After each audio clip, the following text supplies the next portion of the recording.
तो कविता का शीर्षक आप लोग ने देख लिया है कि पिता का पाँव। तो पिता का पाँव किस लिए रखा, आप कविता सुनेंगे तो समझ जाएंगे। तो अगर आप लोग को कविता अच्छा लगा तो लाइक करिए, शेयर करिए, सब्सक्राइब करिए, कमेंट करिए कि आप लोग को कविता कैसा लगा।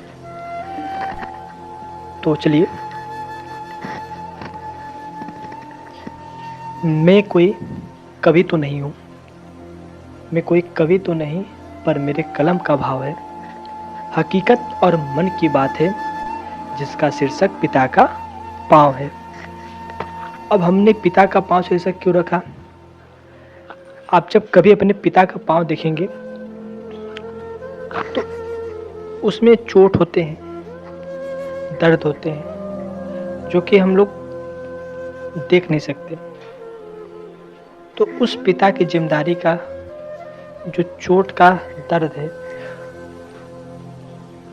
उसी को हम इसमें बताने का प्रयास किए हैं।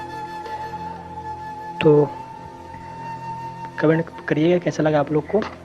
अगली लाइन में, वह जो अपने दर्द को छुपाता, मुस्कुराकर हमसे बतियाता, किसने देखा उसका घाव है, जिसका शीर्षक पिता का पाँव है।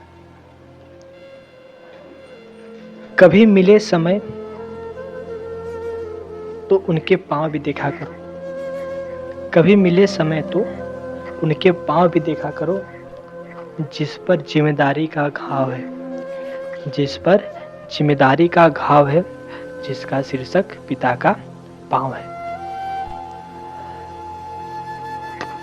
अब पिता उसी दर्द भरे पाँव से हम लोग का मदद भी करता है, हम लोग का साथ भी देता है, और हम लोग का अपना मंजिल समझकर हम लोग को मंजिल तक पहुंचाता भी है। तो उसके लिए हमने कुछ लिखा। जब हम मंजिल नहीं पाते, फंस जाते लहरों के जाल में, जब हम मंजिल नहीं पाते, फंस जाते लहरों के जाल में, तब पिता बन जाता नाव है, तब पिता बन जाता नाव है, जिसका शीर्षक पिता का पाँव है। वह जो हमें कभी नहीं डांटता, वह जो हमें कभी नहीं डांटता, पर कभी कभी हमें समझाता है। हल्का करता गुस्सा, पर निर्मल उसका स्वभाव है।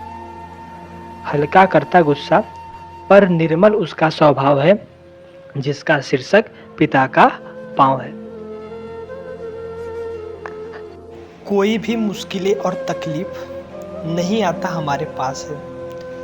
जब तक पिता है तब तक हमको कोई दर्द तकलीफ नहीं होता है, कोई परेशानी भी हो तो उतना हमको चोट नहीं पहुंचाता जब तक हमारे पास पिता है। तो उसके लिए लिखा है, कोई भी मुश्किलें और तकलीफ नहीं आता हमारे पास है, जब तक उसका छाँव है, जब तक उसका छाँव है, जिसका शीर्षक पिता का पाँव है। मैं कोई कवि तो नहीं, मैं कोई कवि तो नहीं हूँ, पर मेरे कलम का भाव है। हकीकत और मन की बात है, जिसका शीर्षक पिता का पाँव है, पिता का पाँव है। धन्यवाद। अगर अच्छा लगा है तो लाइक करिए, कमेंट करिए और चैनल को सब्सक्राइब करिए। धन्यवाद।